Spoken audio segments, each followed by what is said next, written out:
Call me old man Wade. Damn you, old man! Wait. Old ass man. Shut up, old man. You smell like fart. No! Man!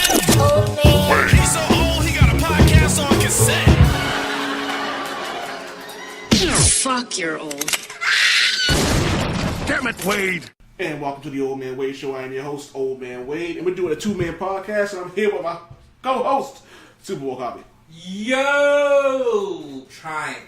Yo, and if you're looking for some deep, intricate thoughts on things, you could be looking for us to talk about black culture and all this other stuff, yeah, it ain't gonna be this episode. Nah. We doing nerd shit today. Yeah, you know. We We ain't got a lot gonna, of stuff going on in the world that I want to talk about. we ain't had a good Black Nerd Ranting episode in a good long time, so you know what, we gonna do this. So let's start down with it. The Miles Morales trailer. Spider-Verse. I'm excited about that. So, do you want to talk about the trailer itself or the implications of a movie addressing the Spider-Verse? We can do both. You got the time, man. Alright, word. I mean... So, for those who don't know, the Spider-Verse is a universe that connects all these spider people together. Mm-hmm. So you have Miles Morales from the Ultimate Universe. You also have the Ultimate Peter Parker. You have Spider-Gwen. Spider-Gwen, Spider-Pig. Spider-Man from Spider-Man Enter the Darkness, the musical. Yeah, Spider-Man from Arabia, I believe it is. Yep. The obscure Japanese Spider-Man. The Ultimate Spider-Man from the cartoon. Yeah. There's a random Spider Buggy. There's a Spider Cowboy. They even incorporate the Spider-Man from the video games in the comic strip, which is kind of funny. There are a lot of Spider-Mans. Yeah, the Infinite Universes mean Infinite Spider-Man. And the crazy part about it is that they didn't really have to make up any of these Spider-Men out of like whole cloth. Like these are Spider-Men and women and creatures. And creatures that existed at some point. Or exist now. And Yeah. one of my favorites is I just lost my train of thought. But there's a oh man, I lost it that quick. It was wasn't Spider-Gwen, it wasn't It was a really Anansi. Apparently Anansi is connected to the whole Spider Universe. Really? How's that work? It's another universe where he's like, I guess, one of like the first Spider-Man, but you also remember that's his totem.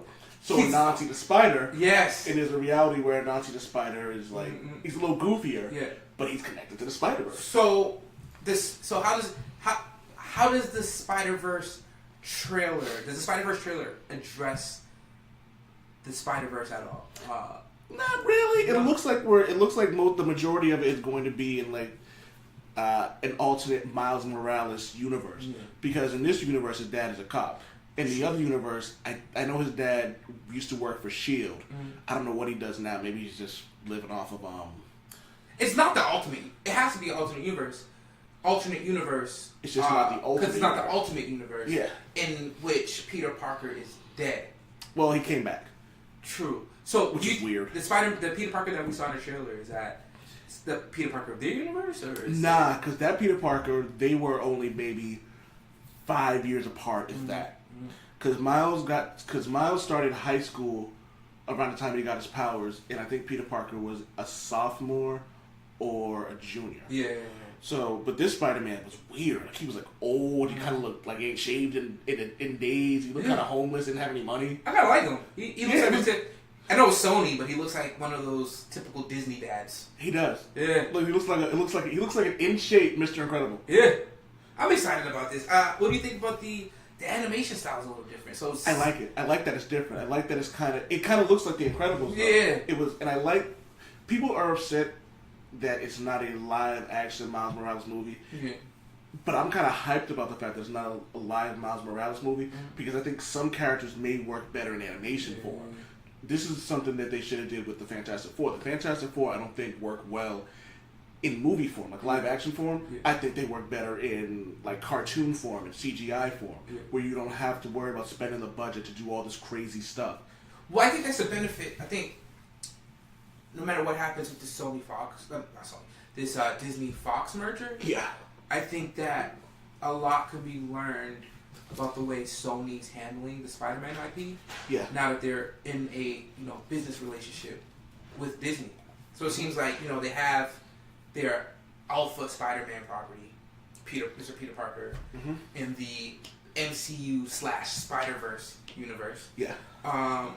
And you can see the quality. You can see the quality kind of rub off on the Sony pictures, coming from their close connection to the MCU. Yeah. And then I think also, I remember when Guardians of the Galaxy came out, a lot of people like that were not us obviously. Yeah, people like who the fuck are the Guardians of the Galaxy? And even people like us were like, is this movie gonna sell? But Marvel and Disney took these chances, and I can see Sony, starting to make these calculated risks with these like new ways of handling the IP. Like these, let's do an animation. Let's do a full-length animation instead of a live action film. And that's something that DC has been killing it. Like everyone talks about Marvel's winning with DC. Like people forget that DC is winning. They may not be winning in movies, but they may not be winning in movies. It depends on who you ask. I know some people who like tell me that like DC's winning.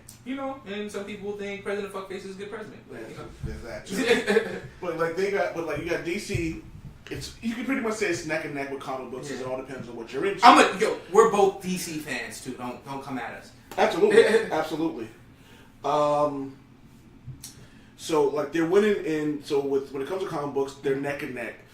It all depends on what you're really into. Yeah. When it comes to video games, DC's killing. Yeah. When it comes to animated movies, DC's killing. Yeah. When it comes to like TV shows and cartoons, DC's killing them in the cartoon genre. Yeah. Marvel's, they're not really. They're slowly catching up to DC. So do you think? I've been saying this a long time to a lot of people too. I agree. Like the DC animated films are terrific. I feel like they're some of the best comic book extended canon type of stuff that we have, right? Do you think that the success of a full length animated movie that with wide release in theaters, such as Into the Spider-Verse, do you think that's gonna motivate DC to embrace their animated side? I don't think they care enough. I think they're good with everything they're doing, with everything going straight to DVD. Okay. I mean, if they make their money doing that, then it's like, yo, this is what we do, this is what we're good at, so I might as well just keep it as it is. Okay. So, but I remember, I think we might have actually spoken about this last Saturday when we were talking about The Killing Joke. Yeah. And that was like, I feel like that was their test to see how people would react to a animated movie. Mm-hmm. But the strength of a DC movie is... But DC had a lot of animated movies before that, right? But this was the first one I believe that went straight to, that actually was released for a weekend. Really? And I feel like this was a test, but the problem was they shied too far away from the source material. Yeah. It was their weakest animated film. And I think that they tried too hard to make it to appease other people, when realistically, they had the formula right. Yeah. All they do is just they take a popular... a popular comic book arc and then turn it into a movie, like Doom, which was Tower of Babel. I think. And all they did, they kept the same premise, they kept everything the same. They made a few tweaks, but it was still just as good. Yep. Batman vs Superman. Batman vs Superman was dope. Yeah, very dope. I love my favorite. He goes, Grundy sounded like William S. Buckley, but it was like, and that was cool. That was 100 times better than the live action film that we got that probably Batman v Superman 1,000 times. It was more, right? Like the Death of Superman movie they did for DVD. Well, okay, so I know this is the thing we do. We get segued, but because there's some interesting things that's happening with DC, especially with like Batman and stuff like that. Do you want to address any more of the the Spider-Verse trailer before we head into the DC stuff? I don't really know if there's anything more to say other than what we did, because we talked about what the Spider-Verse was. Yeah. We talked about what we saw in the trailer. Mm-hmm. Is there anything about it that you didn't like? But I mean, granted, it's only a 2.5 minute trailer. Yeah. But is there anything in there that you were like, hey, I don't really like that? They didn't show enough retro Jordan 1s.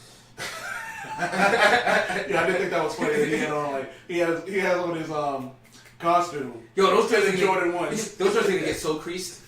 He's gonna make the joke too. Yeah. I feel like he has to make the joke. Got to. So, and I think I heard footwear seems to be a big thing in this movie, because I personally don't have any complaints, and the only real sort of complaint that I got was the fact that Spider-Gwen was wearing ballerina shoes or something like that. And I'm like, well, she kind of wears weird athletic wear on her feet anyway. So, I don't know. That's one of those normal things that, like, the super fan that we all kind of hate. Like, now you said that, I'm going to be fixated on it next time I watch this trailer, right? They're like, you know, she's dainty. I don't know what the hell that's... She's not dainty. I don't get it. She has weird feet. That comes from... Weird shoes. That comes from the comic book. Yeah. Drop it. I'm trying to think what comic book... You know, we can talk about that, like, footwear and comic books later, and, like, and feet. Shout out to Rob Layfield. So shout out to the Deadpool 2 constant references to Mr. Layfield. Yeah, I know. Did not give a flying fuck about that at all. So the DC movies and all this stuff. So that's one of the reasons they're winning. And like the cartoons. Mm-hmm. I mean, I've lamented about how I think that Batman the animated series is the best cartoon I've created. Yo, just you know what? You put me on to Injustice recently. Yes. The comic book, not the video game. I haven't got to that yet. Yeah. And I fell in love with Harley Quinn. Best character in that. Every character in there is good, but she was the best. He's the best character in that series. And a lot of people like Harley Quinn's one of Harley Quinn's my wife's favorite comic book character. She's like, you know, top 3 most popular comic book costumes. She was number 1 even last year, the year before. Yeah, but it's consistently she's like top 5, top 3, top 5, right? Yeah. And people associate her with the Joker and Batman. Like they were there forever, but people don't realize that she was created for that cartoon. Yeah. Like that's where her beginning started. Yeah. It was like her and I think like a few of the it's not a lot of them. It was like her, I think Morph from the X-Men was. Morph was created for that X-Men cartoon? Oh, yeah, you're right. So there's only like a few of them. Yeah. But he was a great character too. So. One of the things that annoys me about Harley Quinn is when I see people go when they have a picture of like Joker and Harley Quinn, they go relationship goals. Oh my god! He physically and verbally like abuses her beyond anything that like we see. Like, you know what I mean? If this was real life, people would be going, "Please get the fuck away from him." Yeah, that's a danger of like not reading the stuff that you claim to be a fan of. You didn't have to read it, man. Like he was smacking the shit out of her in the cartoon. You know what I mean? You're right. But it was kind of slapstick, I guess. Yeah, it was literally slapstick. He would slap her and hit her with a stick. Well, the thing is, I don't think they really addressed the abusive relation as deep as that cartoon was, and it was like that. They did actually. Really? It was the first time her and Poison Ivy met, I believe. Yes, they had her and Poison Ivy had some classic adventures on that cartoon. And I love the fact that like it was one of those things where she like was like, "Why are you with him? Like, why are you doing this?" Did they address like the lesbian thing with them too at all, or was it a little too early? It was kind of hinted. Yeah. But you getting really, but like if you were as an adult, I look back and I went, "Oh, I see what you did." Yeah. But it wasn't really something that they like made it a point to talk about. Mm-hmm. What do you think about them just remaking it? I mean, you're not the voice actor. You guys are gonna sacrifice me for not remembering his name. Mark Hamill? Not the Joker. The classic Batman voice. Oh, Kevin Conroy. Yep, he passed recently, I believe. Nah. Kevin Conroy's still alive. Kevin Conroy is absolutely still alive. Trust and believe, I tell you. But like he's always great because he's been good to do. He's always done the voices for the video games. He does the voices. Usually, not always, but usually does the voices for the animated series. So yeah, he's still alive. Okay, I don't know where I got that from, and please forgive me. It could have been another. It might have been someone who I think got it's somebody another else. voice. I'm horrible with names, and I am lacking a number of brain cells. Talk about that later. Smoke weed every day. Woo! But with that said, he's available. You know, why don't they just remake that? Batman animated series? Yeah. I actually read a piece recently where they talked about the reason the show ended so early. Yeah. They ran out of ideas. Really? And they didn't want to like continue something without without the material, like without good material. So that's why I switched, and that's why they started adding Robin to the story more consistently. And then you had those offshoot stories with like Harley Quinn and Poison Ivy. Exactly. Yeah. Or the episode where they told Harley Quinn's story about how her and Joker met. Yeah. So that was the reasoning for that. Mm-hmm. So, and I kind of dig that.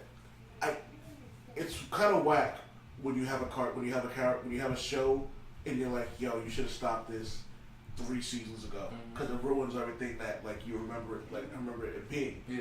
Like you know, some shows can go on too long. Yeah. So. And they put a lot in that. Like the quality of the animation for that was on Fox, right? Broadcast. Yes. And the quality of the animation, the voice acting, The theme script, music, everything, even the title sequences, like the little title cards. Like I Yeah. want posters of those title cards. They make right? those. I want them.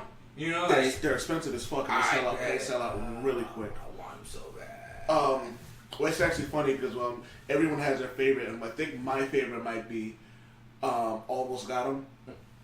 The one where they're all at the poker table talking about how they almost got Batman. Yes, You know, Killer Croc was like, I hit him with a rock. And y'all just looked at him. It was a big rock. But yo, speaking of DC killing it, the Superman series was dope. yes. So it was consistent. So you had the Batman animated series, right? Yes. That came conquered. Then you had the Superman animated series, Which was so great. that first fight with him and Lex, when Lex had that suit. I think the first episode, I wanted that suit.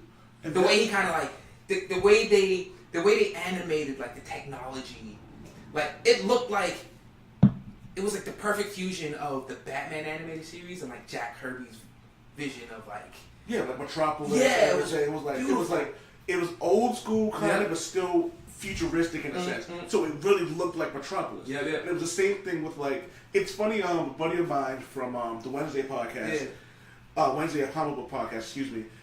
It's always funny. They're like, They was like, I can't tell if Batman's in the present or if he's in steampunk. That's what it was. Like is this 1950? Like the Batmobile looks like a 1950s like super big vehicle, but everybody has like high tech cell phones and shit. Like, Yeah, like Batman's using a computer that's like the first computer ever created. Yeah. But for some reason he has the internet. What's the hell? But that made for some very awesome toys. It really did. That's why, honestly, I'm selfish. That's really why I want them to remake it, so they can get some new toys that aren't like collector's prices. Ugh. You know, it's funny. Just wait a little while, because I think people started buying things up with the assumption that one day it was going to be worth something. Yeah. Do you know how many people come to me and go, "Oh, how much is Death of Superman worth?" I'm like, $1, because everybody has one. I remember. You can't go by the popularity, right? Like how popular something was, especially if it was popular even 2 decades ago, because there's still gonna be a lot of circulation. But okay, we can go into the collection thing. But before we go into that, I want to ask you. Actually, I want to do a special shout out related to the Batman animated series. Actually, my favorite DC movie was attached to the Batman animated series. Batman: Mask of the Phantasm. You know, I've never actually seen that. All right.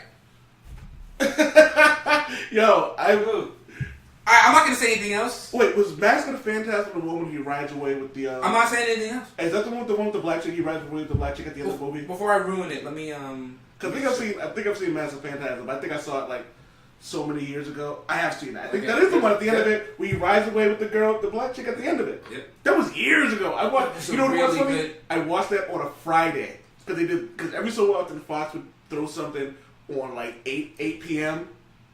And that's how I caught Mask of the Phantasm. Because it was one of those random Fridays, and it was like, oh, a special feature of Batman Mask of the Phantasm, and I watched it on there. Or I might have rented it at one of the random video store places we had in Mattapan that always seemed to be going out of business. Well, the villain in that movie was essentially the Red Hood, like, and everything but name. So if you understand, if you know the Red Hood story, I'm guessing, but it's. I love the Red Hood story. It's a really good. Again, another DC movie, Under the Red Hood, which was phenomenal. And it was like, that was my first, because I didn't know who the Red Hood was, but that was my first introduction to the Red Hood, which was funny, the dude who plays Dean Winchester did the voice for Red Hood. Shout out to Supernatural. Carry on my way. You caught up with that yet? Yo, so I use the CW app, which sucks. We can talk about that up there. Right. But like, I love the whole thing with the Red Hood, because it was so cool that it was like, Batman's fighting someone who's almost as skilled as him are. Yep. Yeah, knows his moves, Are we But spoiling? isn't Are willing we, to are we keep- spoiling the? Yo, it's been twist in years. this? It's You been think years. it's your fault? Yeah, blame me. Yeah. You know what? If you go get mad, blame me. Download the episode and share it, and go, yo, I can't believe you did this. You need to hear this episode. Yeah. So blame me and play the episode. So Red Hood's the greatest Robin of all time. I think he's my favorite. Wait, are you thinking about the? Wait, is he? Is Jason No. Todd your favorite Is Robin? Jason Todd my favorite Robin? Are you really? My favorite Robin is Tim Drake. Okay. But Red Hood is like my favorite Batman protege. They definitely resurrected. You know. Because people hated Jason Todd. I think that's why they killed him so brutally. Yeah, like that was just like mean. Yeah. And then what made it so back to the movie, watching the Joker do this and then beating him with a crowbar was like forehand or the backhand. I was like, damn, man. Mm-hmm. And then after all that, you think he's gonna escape, and then the whole fucking place blows up. Like, yeah, you ain't living from that. You know. Oh, go ahead. Sorry. And then when I read the comic book, and when Jason Todd made Joker shut the fuck up, when he goes, yeah, everyone thinks you're crazy, but he goes, but he goes, if you do, yeah, what he said, but if you do one more thing, I'll let everybody know that you're not as crazy as you want them to think they are. And Joker just shut up real quick. And Jason Todd, that's when I thought, and he walked away laughing. I was like, G shit. Not even Batman has made Joker shut up. He spent a lot of time with the Joker. He knows him pretty well too. That's hard. I'm sorry. I really don't like Jason Todd because not only was he a horrible Robin, he came back as an asshole. So Shout out to my buddy Ken. He calls him Ninja Punisher. oh shit. It's like a perfect analogy. Yeah. Like he's everything the Punisher is, except he's way more skilled. You know what I mean? Yeah.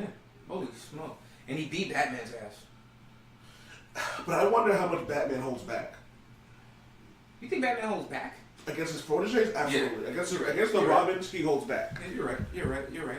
Like he wants to do just enough to incapacitate him. Can we talk about that a little bit? What? Because talking about the impact of the animated series, I don't know what the plural of series is. I think it's a series.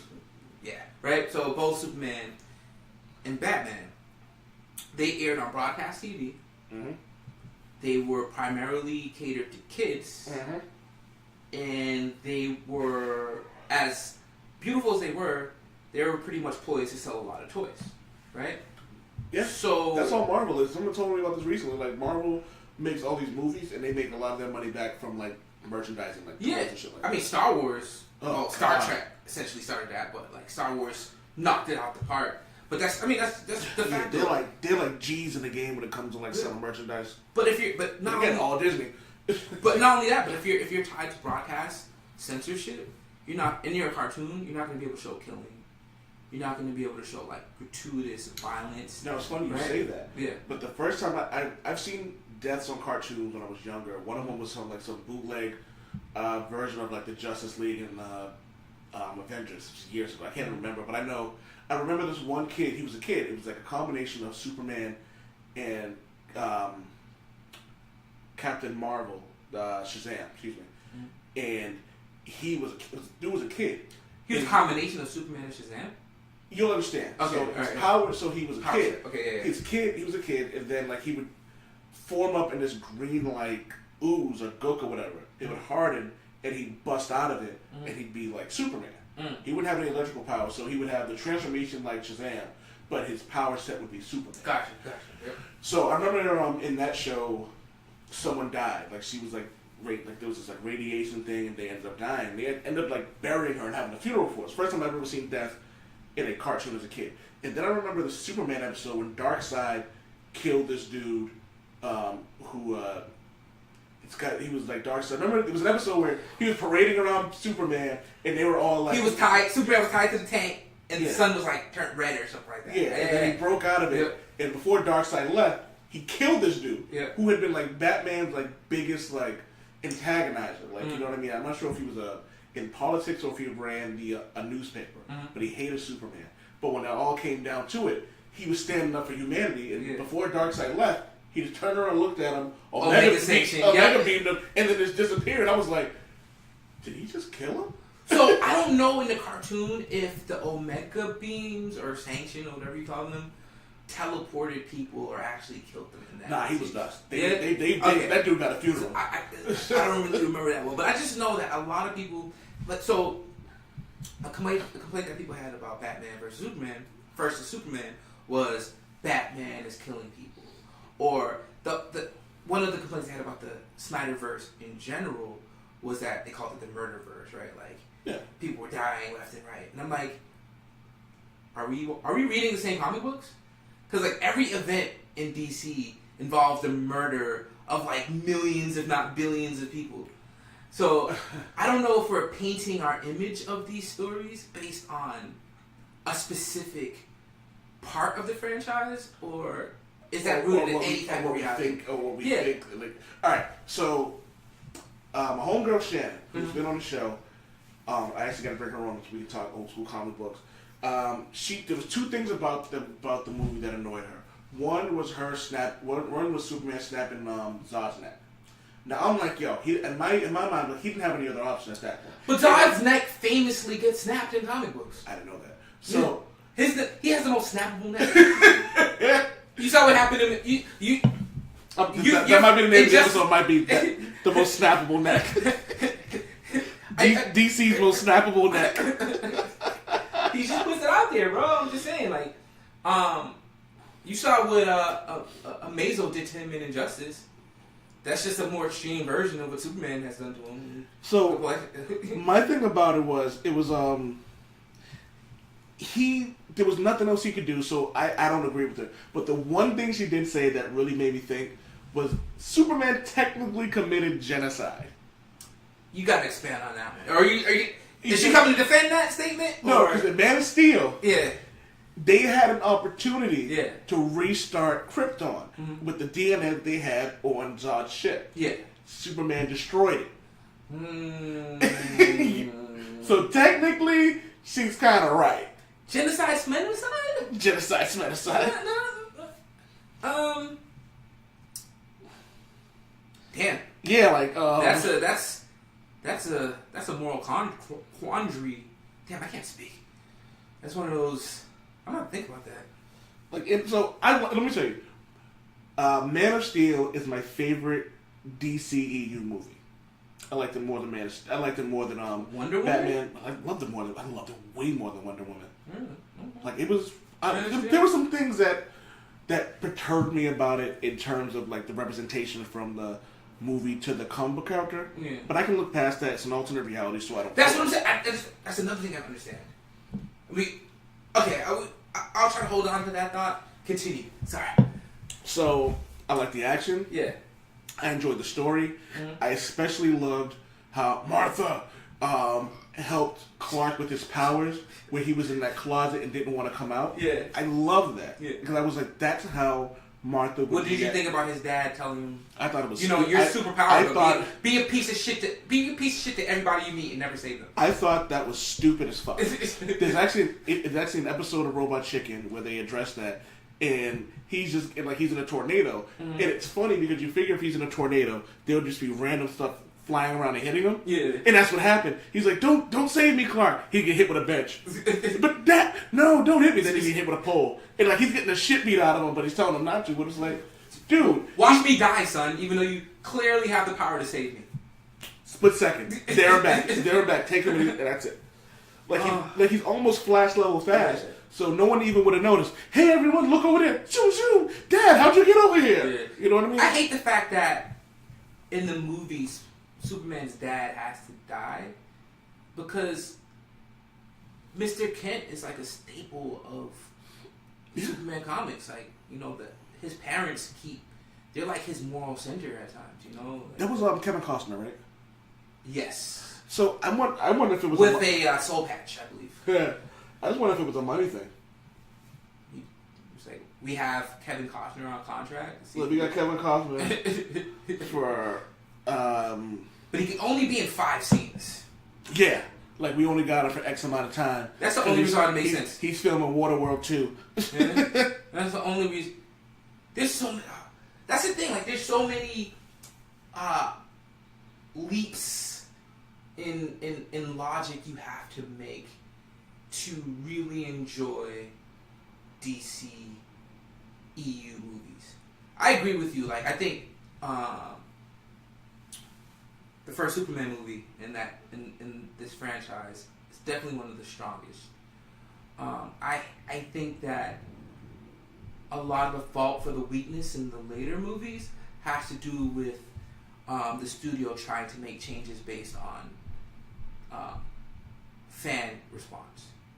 Because I think the fight scenes were a lot better than we've seen in any of the DCEU movies. I think it was a lot. I think it was other than Wonder Woman. I feel like it had a lot more color. It was a lot more vibrant. I need to rewatch it, to be honest with you. But it was a fun movie to watch. I agree, and I like that. With that movie, I think the fight that we got with Superman and Zod was the fight we should have got with Wonder Woman and Ares. Because with Wonder Woman and Ares, like I've said it on the show, it was like her fighting Magneto. Yeah. Like the God of War to me is the God of War we've read in the Marvel comic books. Yeah. He's versed in every weapon known to man. Yeah. He's versed in, like, he sees a weapon, I would assume he sees a weapon, he can use it. Yeah. But for him, it's like axe, sword. Yep. Like, you know what I mean? There's a miniseries with Ares in it, and he started using guns and stuff like that. And one of the dopest, most G shit I've ever seen someone do was Ares lit himself on fire and had Hercules throw him into a mob of, like, goons. On fire, he was just like, throw me in there. The Roman Greco gods are so strange in DC. No, that's Marvel.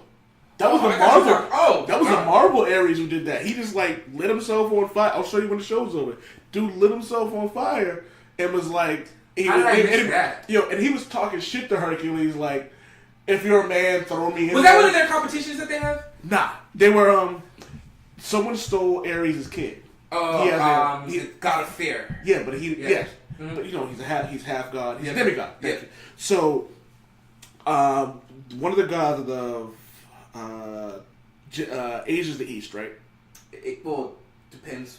It's East. Well, damn it! Don't ask me questions like that. When we live around Earth, damn it.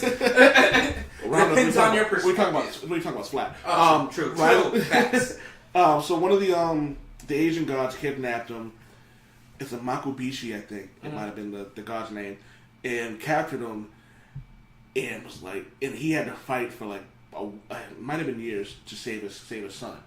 And it was, you can tell it was years because he had this little tiny mohawk when he started, and then when it was over, he had like this giant like black storm mohawk. Laziest way to show time transition. Hair growth. Unless he grows hair like Wolverine, it could have been like a day. Possibly. But that's how I figured like this fight with Ares should go. It should be a situation where it's a literal fight. Like they should be fighting. This should be a thing where like they're throwing blows. Like he's swinging an axe or a sword. And I know in the Injustice game and in the comic books, he has like this weird thing. His power is taken from war, so he goes stronger when there's conflict. It was just like that final scene just like kind of ruined it for me. But with Man of Steel, I like that Zod could adapt to it because that was part of his DNA, was adapting the powers. So when he started flying, I'm like, okay, that makes sense. Yeah. Because he would be able to do that. And I like the fact that the only reason Superman won was because he had just been using these powers longer. Well, that's true to the comic book.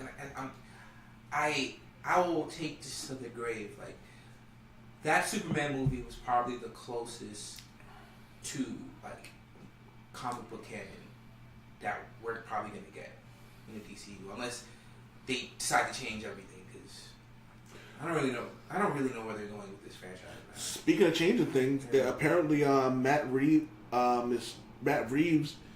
is rumored to be recasting Batman and doing an origin story. Martha! What? Why'd you say that name? So I actually wrote a piece about that. Today. I don't know if it goes out. By the time that this comes out, it should be out yet. It should be out by the time this episode comes out. We're from the same state as Ben Affleck, right? Like, And I can't remember if he was born in California and raised here, or if that was Matt Damon. I know they both have like ties here.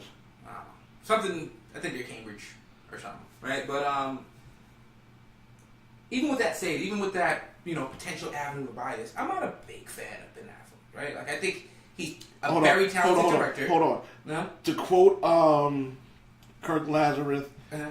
in Tropic Thunder, better pump your brakes, kid. No. That man's a national treasure. You must cross the fucking line. Follow me. I mean, he had some. Follow me, gangster. Listen, nobody responsible for the movie that is Geely can be considered a national treasure. Yo, alright. There's some reparations he owes, damn it. Alright? He owes some reparations. Hit the brakes. Right, I don't care who your favorite actor is. Yeah. He's done a piece of shit. He or she has done a piece of But shit did movie. they do Geely? They've done a piece of shit movie. Did they do Geely? Did you see Geely? Hell no, what the fuck would I watch that? We're gonna watch that. I'm gonna put you in like a clockwork orange. Never seen it. I get the reference though. We got a lot of work. To do. I get the reference All though. right. I get the reference. All right. You essentially got mojo eyes. Yeah. I'm not, that's the way you're gonna get through this, and we're gonna. But anyways, So he wounded me badly with that movie. Okay, and then let's not talk about the Pearl Harbor. But was that him or was that what's his face director? Michael Bay explosions. Michael Bay explosions. Look at planes leaving base. Boom. Repeat. Can I just also? We can talk about this later. We can talk about it now. Transformers is overrated as fuck. From one all the way down. The best one was I think the third one. Where all they did was fucking fight. Trust me, I enjoy bashing Michael Bay movies other than Bad Boys. Bad Boys. As much as the next guy. Before we get to that, let me just say, this whole Ben Affleck recasting thing is disappointing because it proves that DC has no fucking clue what they're doing. Because Ben Affleck's Batman, one of the best, if not the best. I like him, but I can't find a better Batman performance than that. The only person I can say is Michael Keaton, and that's nostalgia talking. And Michael Keaton, he created his own vision of Batman, like that. It's like Jack Nicholson doing that. That was his own vision of the Joker, and it worked. They had a legendary director, right? It came out. I don't know how they made that movie look like that in the early '90s, but they did, and it was freaking awesome. But Ben Affleck is fucking Batman. Like, if Bruce Wayne lived, if Bruce Wayne was a real person, right? He would be Ben Affleck. Like, I think people would probably hate him in real life, even though he does cool things. But people still hate him because he's like, this guy didn't earn his money. He's a billionaire. And he'd probably be kind of jerkish to kind of keep the clues away from him really being Batman. Saying people's like, I can see Ben Affleck being Batman. Square chin. He's kind of like awkward, but like sometimes you see him, he's kind of smooth. You're like, wait, you're corny, but you're funny. Yeah. You're awkward, but you're smooth. Yeah. And he's had some pristine like women. Like he's gotten like the women he's dated have all been like either good actresses or elegant or smart, like you know what I mean, or all of the above. And again, he's freaking talented. Yeah. What was it, Gone Baby Gone? He directed that. I think a lot of what he did on the script for Batman versus Superman, I haven't seen Justice League yet, but a lot of the input he had, like, really fleshed out that character, even though he wasn't necessarily the only center. And then look at Suicide Squad, that scene with him and Deadshot.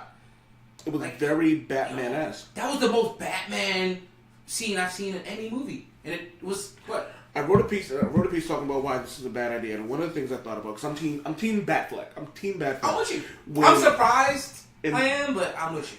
But when he was, we can talk about Ben Affleck. I'm a big fan of his. Yeah. But when he did, I'll give you 3 moments that were absolutely perfect to the character that was Batman. We take one where he's in that party and he's talking to Superman and he's kind of just smiling and doing his thing. He's being the billionaire philanthropist playboy thing, and then he's doing a detective thing where he's like smooth talking Wonder Woman and then going, you know, when you steal things, You know what I mean? He's talking to her like, you know, he's trying to ask him who my secret identity. You know what I mean? And he's just being smooth Batman. I'm like, smooth Bruce Wayne. I'm like, yo, that was pretty cool. And then the third one was watching him train is exactly how I would envision Batman training. So those three, and we haven't even talked about him in costume yet. But those three things alone were amazing. And let's get this right. This Ben Affleck is playing the Batman Ben Affleck should play. The older, grizzled, Dark Knight. Fuck this shit. I'm killing people. I'm tired. Yeah, like I'm not trying to just. Like he's not with the fuck shit. Yeah. Like, he's apparently got like a costume that says ha ha ha on it, and I'm assuming that's the one that like Joker must have killed somebody in. You know what I mean? Like he's not with the fuck shit. I wish I could actually make that the title, but they'll censor it. But yeah, man, that's how it is. And and the other thing about them recasting it is, it's on top of that, it's going to be an origin story. We don't need another Batman origin story. And I think that's where DC should not follow Marvel at all. No, right? They should trail their own blaze. They should blaze their own trail. Sorry about that. I'm tired. But one of the few things I think they should blatantly steal from Marvel is the acknowledgement to what you just said. These characters are well known, right? Yeah. You don't need Batman Origins 15, right? Like, let's just get to the freaking busting ass, taking names, fighting ninjas on rooftops.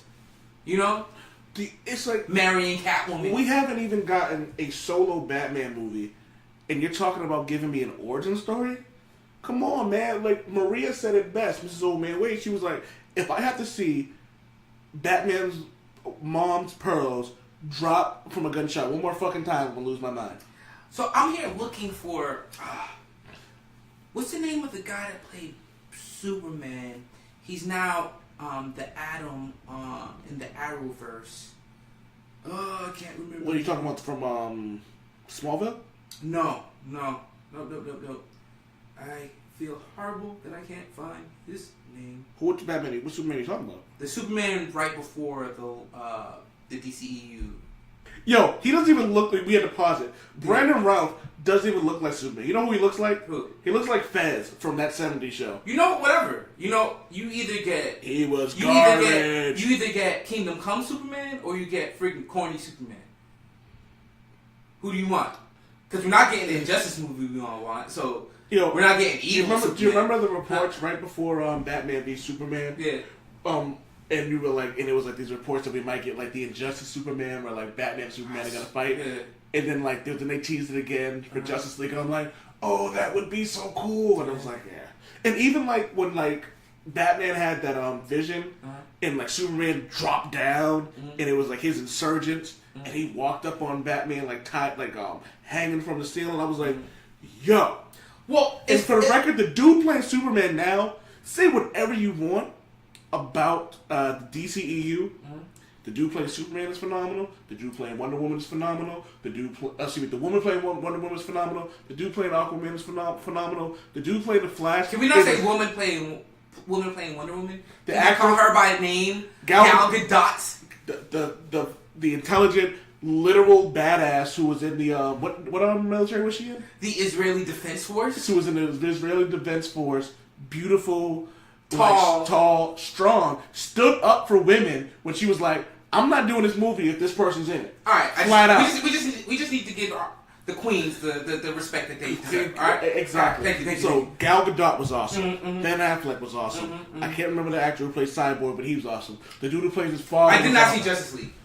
Oh, okay. So, but like all these characters, like all the characters, it's weird because they have all the actors in place for these movies to be like amazing, but for some reason, they seem to fall short with the audience. Like I like Justice League. I didn't think it was perfect, but I enjoyed it. I didn't watch Justice League. It falls short with the villain. Yeah. It was like he was kind of whack. But that seems to be the pattern. Like even Marvel is known. Well, until recently, I mean, they knocked out the park twice in a row, right? Yeah. 3 times in a row actually, because Thanos. Thanos and the villain from Civil War. Winter Soldier? No. Winter Soldier was Oh, Civil War. Zemo. I don't like Zemo. You didn't like him? I don't like Zemo. I like. Well, he's not the. You He's know not what? the point. But Here's a hot take. yeah. I'm not sure I like Civil War. Yo, I'll give you that. Okay, this freedom of speech. it was okay. Yeah. I enjoyed the fight scene. Yeah. I enjoyed the introduction of Black Panther.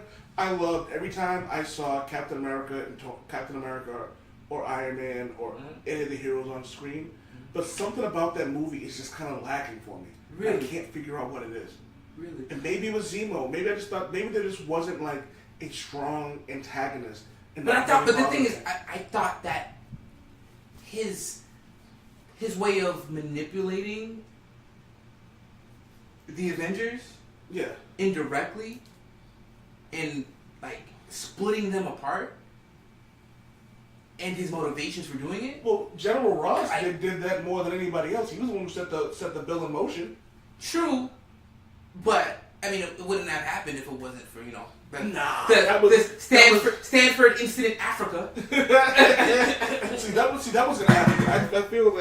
I feel like General Ross was gonna put that in action regardless of what happened. And I think that incident with Scarlet Witch and the explosion and all that other stuff was gonna happen regardless. Then you have the thing with Ultron. That was already in motion. I think after that, that's when T'Challa's father died, right? T'Challa. He died before they drafted it, or was it after they drafted it? He died during the drafting of okay. So all this stuff was going to happen regardless. So splitting them apart was going to happen anyway, regardless. And even before that, in Age of Ultron, when Tony Stark and Captain America were chopping wood, and Tony Stark was talking about how we need to he basically was saying all these heroes need to be registered, and Captain America just took a piece of wood and ripped it in half. And I was like, yeah, you keep using your axe, Tony Stark. I'm just going to use my bare hands. Yeah. So you're saying that Civil War should have ended in fisticuffs, which it kind of did, but a non-Iron Man Tony Stark versus I think a Super Soldier Captain America. That would not end well for Tony Stark. This is one of the I'm not sure if I should say few or many, because I don't know how often I do this. This is one of the times where I think that I was more upset about the interpretation of Baron Zemo and what I wanted. So, knowing, because we knew Zemo was going to be in it. Yes. Right? And a lot of us that know comic books, he has a very particular look. Yes. Purple mask. He looked like Mushmouth from, was it Mushmouth? From Bill Cosby's cartoon? Yeah. Had the hoodie over his face? I think, was it Mushmouth? I don't know. Well, one of them. He looked like he was basically one of them. I've erased Cosby from my memory. You and everyone else. So we got to this topic, segue as usual, we went to this talking about the relative weakness of enemies, right? The antagonists in these films. And I think that even Marvel, as we just talked about, Marvel has a very, let's say, mixed, shaky, relationship with their villains in their movies. Until, again, Loki. Loki was good. But Loki's more foil, right? Or does that matter? I don't know. The Red Skull was good. Yes, but both of Tony Stark's villains were whack. The third villain was whack. But you liked the third movie. I did, but the ending of that was terrible. What else is there? 2 out of the 3 Thor villains were whack. Who was the villain? Well, the first one was a destroyer, wasn't it? Oh no, Loki was good. Loki was good. It was Loki, and then Destroyer was pretty much like the big bad. So the second one was whack. Malekith was terrible. Yeah. I don't think Malekith was terrible. I think that he was not even worthy of the shadow of what we know Malekith could be. But it wasn't even like he didn't have any real presence. Do you remember anything that he did in that movie? He took something out of Jane Foster. That's it. That's all he did. You know what I mean? So it's like you get these characters, and that's one thing. There was no real moments from these these villains. Yeah. Like, these villains are supposed to be amazing. These But villains- Marvel's so successful though, so it can't because can't just be the villain thing. because their heroes are so damn good. So- because the story Yeah. is so good. Like for example, do you know the best part about Captain America? What? Captain America. Like I've seen First Avenger more than I've seen probably any MCU movie. Yeah. I've seen that more than I've seen Guardians of the Galaxy. So- and it's funny because because you don't see Red Skull a lot, Yeah. but the supporting cast, Tommy Lee Jones, the woman who played Agent Carter, Captain America, Rest in peace, Peggy. Bucky, and all of them, they were so good, and they were fighting a war. There was no real big bad antagonist because you didn't really see Red Skull that often. But what do you think about this? I tend to argue that Marvel movies are like specific genre films, right? That have superheroes implanted into them. For instance, so Black Panther was essentially a spy movie with comic book Yeah, characters. people call it like the Right? James Bond of like Marvel movies. Yeah. Which I don't agree with because there was only like one instance where it seemed like a James Bond movie. But you had like the globetrotting, the small globetrotting experience with them going to South Korea. You have That's the thing. They were from South Korea and back. But do you have like the Q scene with her giving the technology, and then you have a strong male lead with strong female, beautiful, but not just beautiful, strong.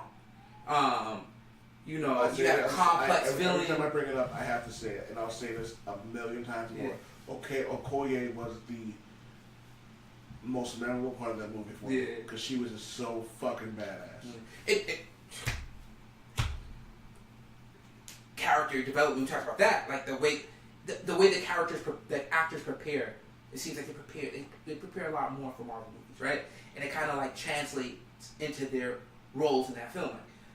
Benjamin Cumberbatch, he was like, I don't know if he said he's not going to do Infinity War, but he demanded to know the plot. He's like the only person other than like the Russo brothers that know the full plot of. Well, for him it makes sense because and correct me if I'm wrong, he's a classic British actor. Yeah. So in order for him to really portray a role, he needs to know what's up. But before Marvel, like what actors took comic book films like that serious? Hugh Jackman, when they did the very first, you can read this online. When Hugh Jackman first started doing X-Men, they told the actors not to read the comic books. Really? Hugh Jackman basically said, fuck that, bought a bunch of X-Men stuff and locked himself in a trailer. You know what? I've never heard that story, and that's the only reason why now I will not be upset at the fact that they essentially gave the franchise to Wolverine. He put the work in. The only thing I will say about this, and my buddy Matt said it best, and he goes, Hugh Jackman has been playing Wolverine too long for him to be just okay. But and he's right. But a lot of it. He said he's gonna go the Joker route. What's his move? What's his face? Put the Joker. Heath Ledger. Heath Ledger. You think he's gonna go that route? Like, Nah, he was just saying. forget like, he doesn't have a healing factor and like. I need metal in my body. But no, like, and Hugh Jackman's one of the best actors we have who are alive right now. Yeah. But and I said this a million times. I said it on the episode, The Good, the Bad, and the '80s. Yeah. Hugh Jackman did incredibly well for the material he was given, and you can tell that he had the character down because as soon as they made it rated R, he was flawless. You know what I mean? But like, he did technically 4 X-Men movies, and then 3 crap! movies. We have to thank Fox then, because I think that was because you had Patrick Stewart, you had Sir Hugh Ian Jackman, McKellen. Yep. Holly Berry in her prime. Hey! Overrated or not? Hold on, I'm not. We could have, if it wasn't for Angela Bassett's agent, Angela Bassett would have been Storm. Her agent, not Angela Bassett. Her agents wanted more money for that role. We could have had Angela Bassett as Storm. But then we wouldn't have Auntie. Huh? But then we wouldn't have Auntie. Yeah, they would Queen have. We still would have. They probably still would have cast her. You can do that. I mean, Thanos is played by Thanos and Cable played by the same characters or actors. I guess that makes sense. Hi, Auntie. Hi, Auntie. Oh, That shit was that was G shit. Mm-hmm. Man, I just read Rise of the Black Panther. I'm like 3 issues behind on that. Yeah. Well, the issues that they have. The last one I read was actually the Eric Killmonger book. You know, so I meant to text you. I meant to text you actually to bring Dark Knight Metal. Damn it! I was at home for like 2 seconds. Oh yeah, you ran it right now. Yeah. But I'll bring that on Thursday. And I don't know. I feel like Eric B. Jordan's portrayal of Killmonger might be my favorite. Michael B. Jordan.